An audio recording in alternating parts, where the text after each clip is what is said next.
The station hung in orbit above a dying star, a ring of steel and light circling a fading ember. Humans called it Zebra 7. To most of the galaxy, it was something else, a myth in the making.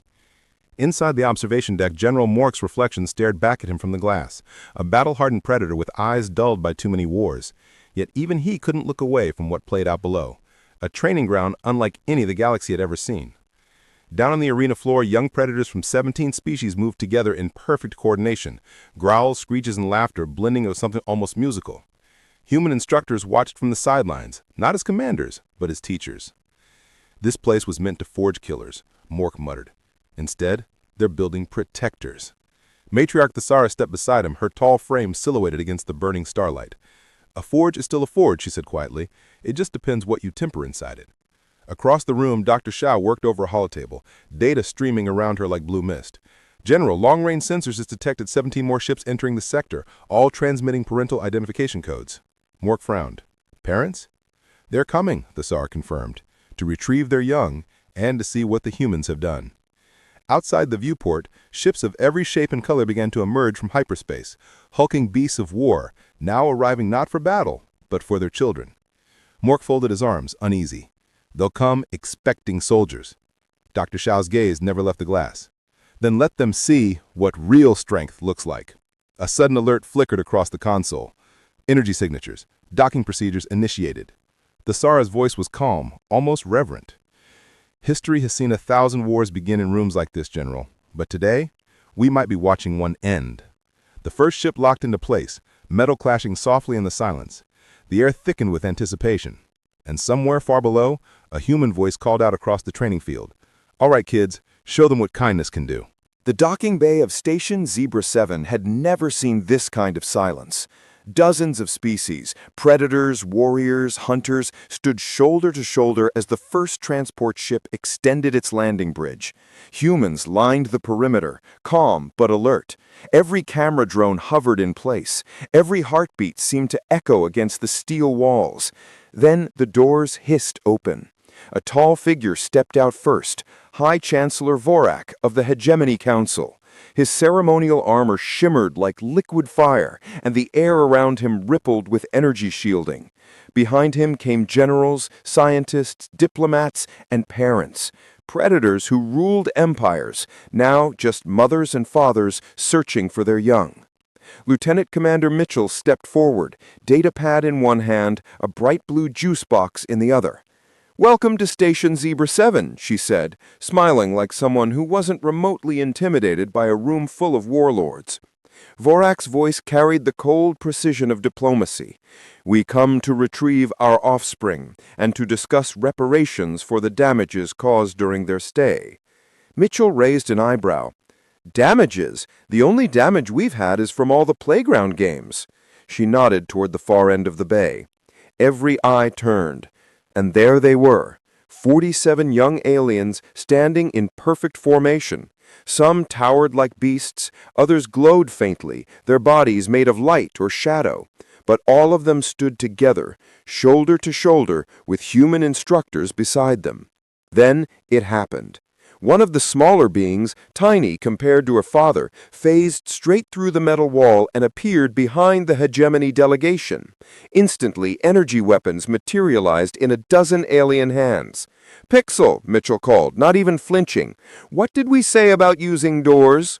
The little alien froze, guilty, then disappeared, only to reappear a second later through the proper doorway. "Much better," Mitchell said cheerfully. "High Chancellor, your daughter missed you." The chamber went still.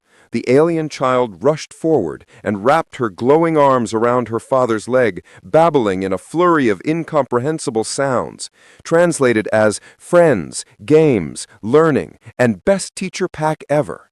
Vorak just stared. His soldiers, his diplomats, every one of them frozen as they watched the impossible scene unfold. "She's happy," he whispered. "Very," said Dr. Shao. "All of them are." Murmurs rippled through the gathered crowd, confusion, disbelief, something dangerously close to hope. Behind them, the other children laughed and played, their alien abilities flickering in bursts of harmless light and color. Humans moved among them like shepherds among lions, unarmed, unafraid. Vorak turned toward Mitchell, his tone soft but weighted. "What exactly have you humans done here?" Mitchell took a slow sip of her juice box. "We just let them be kids." The docking bay had turned into something between a battlefield and a playground. Dozens of alien parents watched in stunned silence as their children began to move, graceful, precise, and perfectly in sync. Dr. Shao spoke quietly beside High Chancellor Vorak. "This isn't a drill," she said. "They designed this themselves." "Designed what?" he asked. Before she could answer, the floor lights dimmed. And then it began. 47 young beings moved as one. The Krillian cubs, their fur lined with bioluminescent stripes, formed the front row. Behind them, Nexarian hatchlings unfolded their 4 wings, shimmering like crystal glass. At the center stood the human cadets, barely older than the aliens they had trained. A signal tone echoed. Then, the mixed pack moved, executing tactical maneuvers that no single species could have imagined. One alien phased through the floor to scout ahead, relaying information telepathically to a Krillian strategist who directed the formation. The human children translated commands across 3 languages in seconds, their voices calm, focused. It was beautiful and terrifying. General Mork leaned closer, whispering, "They're performing live combat simulations, but without a single lethal move. They've learned restraint. They fight to protect, not to destroy." A holographic pirate ship flickered into existence above the bay. The children attacked, not with weapons, but with coordination. A blinding light wave froze the hologram mid-spin, simulated systems disabled. Not one target destroyed, just neutralized. Applause broke out, hesitant at first, then thunderous. Vorak stood motionless. His daughter Pixel floated to his side, eyes glowing softly. "We win without hurting. That's what humans teach." He looked down at her, then up at the group, at the laughter, the unity. The impossible peace blooming right before his eyes. Something ancient in him shifted. Dr. Shao's voice carried through the bay. "You're witnessing the first integrated defense pack in galactic history. They protect each other across bloodlines, species, and worlds." High Chancellor Vorak exhaled slowly. "This changes everything." Mitchell smirked from across the bay. "Yeah," she said softly. "That's kind of our thing." Council chambers hummed with tension. Alien delegates from dozens of species sat stiffly, eyes darting between the live feed of Station Zebra 7 and each other. No one spoke, because nothing like this had ever happened before. Dr. Shao stepped forward, her calm authority cutting through the unease. "Distinguished members," she began, "what you just saw wasn't a fluke. Humans don't just protect young, they teach, they nurture, and they coordinate, across species." Ambassador Thalnara's forearms twitched. "You were saying apex predators, war-born species, are treating humans as pack leaders?" "Yes," Shao replied firmly, "and more than that, they've adopted humans' methods, cooperation, restraint, empathy. These young ones now understand teamwork across biological boundaries." A ripple of murmurs spread through the council. Hushed speculation turned to disbelief, then astonishment. From the doors, Matriarch Thexara entered, her massive frame dwarfing most delegates. Every scar on her carapace told a story of war and conquest, but her eyes were fixed on the display. "My offspring have learned," she began in her deep, resonant voice, "that strength is not dominance. Strength is knowing when to protect and when to show mercy." She gestured toward the holographic feed. The Krillian cubs, Nexarian hatchlings, and Hijgemony younglings moved together, perfectly synchronized. "It is humans who taught this, not by force, not by orders, but by care, by love," she said, voice almost trembling. High Chancellor Vorak leaned forward, absorbing every word. "You propose recognition?" "Yes," Thexara said. "Not for humans as soldiers, but as guardians. Teachers of the next generation, capable of turning even the most dangerous juveniles into protectors rather than killers." A pause fell across the chamber. Council members shifted, adjusting their translation devices, trying to grasp the scale of what they were witnessing. "Guardians," whispered Valar, a senior strategist. "This is revolutionary." Dr. Shao smiled. "Not military genius, just humans being humans, Protecting what matters, teaching what matters. The council erupted into discussion. Political, strategic, philosophical debates collided. But one thing was clear. The galaxy had just witnessed a fundamental shift in interspecies relations, and the catalyst? Humans. Lieutenant Commander Mitchell appeared on the observation feed, standing calmly among her young charges. A simple gesture, a hand over her heart, spoke louder than any treaty or speech. She didn't need words. They were already listening, learning, and understanding. The calm of deep space shattered. Alerts blared across Station Zebra 7 as unknown vessels appeared on long-range sensors. Pirates. 17 of them. Mixed fleets from the Outer Rim, bristling with weaponry. Lieutenant Commander Mitchell didn't flinch. She surveyed her station with casual authority, her crew moving with quiet efficiency around her. "Status report," she said, voice calm but commanding. Dr. Shao, standing nearby, scrolled through incoming data. "They've got us surrounded, but life signs show the Juveniles are clustered in protective formations. They're ready." Pirate communication channels crackled. Threats, demands, the usual intimidation tactics, but none of it shook Zebra 7's defenders. Mitchell leaned toward the comm console. "This is your only warning. Power down weapons and retreat, or face consequences." The pirates laughed. They didn't know what was coming. Seconds later, Station Zebra 7 didn't fire a single shot. Instead, every external airlock opened simultaneously. From the void poured 47 juveniles, Krillian cubs, Nexarian hatchlings, Vorth young, Hijgemony offspring, moving in perfect coordination. Chaos? Not even close. Krillian cubs clung to holes, claws shredding metal with precision. Nexarian hatchlings delivered small, targeted charges. Vorth young constructed makeshift barricades mid-space. Hijgemony younglings phased through solid objects, sabotaging pirate weapons from the inside. Captain Vance's voice came through the comm, awed. "They're weaponizing the juveniles. But nothing is hitting humans." Mitchell's calm voice cut through the tension. "Oh, who's a good little murder machine? Yes, you are." The pirates scrambled. Their lead dreadnought's engines died as juvenile squads disabled weapon arrays with surgical precision. One by one, the remaining ships powered down. Dr. Shao and General Mork watched the feed in disbelief. Humans didn't use weapons. They taught the young, and the young did the rest. Mitchell activated the emergency frequencies. "Attention remaining vessels. Your lead ship has been disabled by our junior defensive team. Withdraw, or the others will join the fun." The remaining ships complied. Zebra 7 had survived, intact. Not a single juvenile or human casualty. For the Council and Dr. Shao, the message was clear. Humans weren't just protectors. They were teachers. And even the most lethal juveniles in the galaxy were capable of restraint, coordination, and loyalty when guided by human guardians. The pirate threat was gone, but Station Zebra 7 buzzed with controlled chaos. Human crew members helped juveniles back inside, tending to minor scrapes, while the alien delegations arrived, scanning the station in disbelief. High-ranking officials from multiple species stared at the juveniles, the same predators who, only hours ago, could have torn them apart, now sitting calmly, interacting across species lines. Dr. Shao stepped forward, addressing the stunned council. "What you witnessed wasn't chaos. It was organized play. Through games, humans taught these juveniles coordination, teamwork, and restraint." Matriarch Thixama of the Krillian delegation approached, her massive form commanding attention. "Our young have never followed outsiders willingly," she said, translated through the software.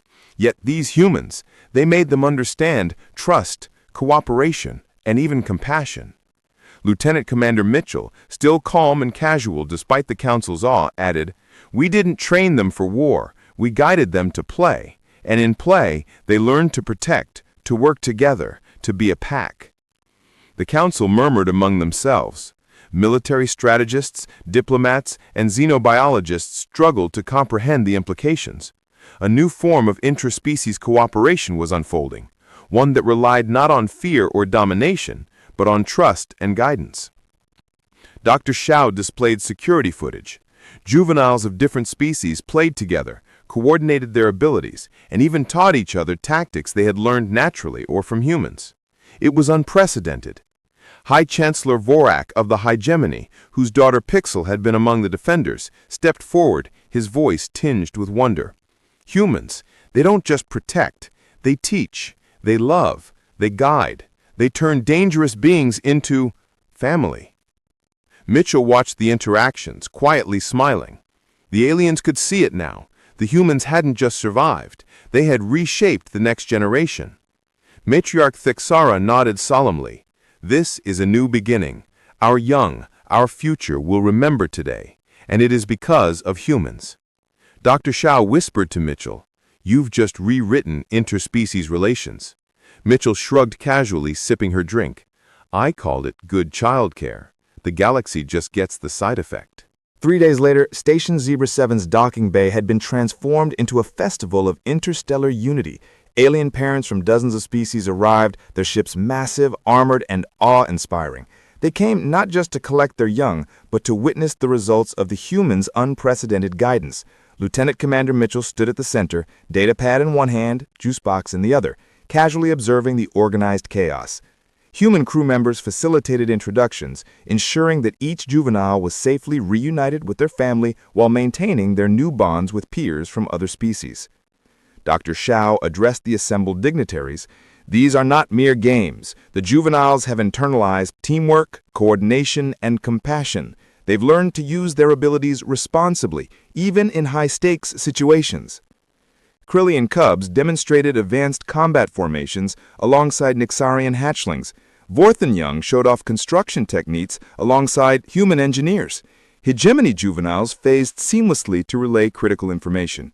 All of it looked like play, but it was a highly functional, strategic interspecies operation.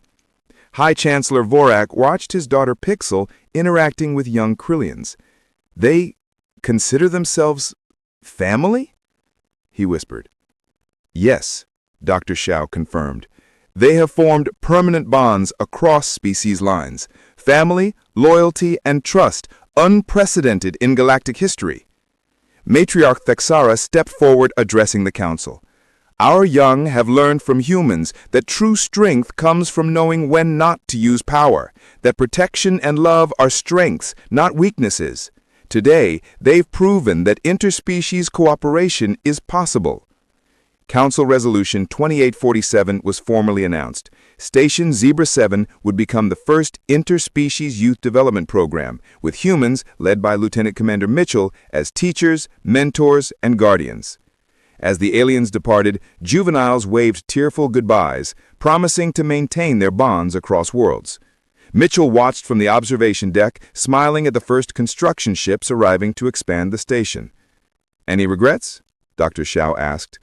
"One," Mitchell replied. "What's that?" "I really hope the teenagers are this easy to manage."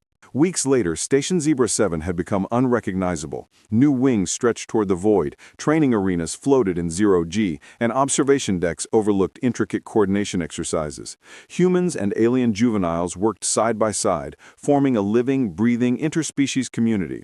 Lieutenant Commander Mitchell walked the corridors, observing young Krillians teaching Nexarians clock control, Vorthen young assisting humans in engineering projects, and Hijgemony juveniles acting as mobile communication relays. Laughter, chirps, and clicks filled the air, a symphony of learning, play, and trust. Dr. Shaw stood nearby, reviewing holographic displays. "This isn't just education, it's evolution. They're learning cooperation beyond species limitations. They're learning empathy, strategy, and responsibility." A sudden alert flashed on the main console, distant pirate activity in the Meridian sector. Mitchell smiled faintly, sipping her juice box. Time to test the pack. The juveniles rallied instinctively, forming their defensive positions, coordinating attacks, and protecting each other without orders. It was seamless, precise, and merciful. No permanent harm to the intruders. Just like before, humans hadn't fought, they had taught. Council representatives and alien parents watched in awe through live feeds.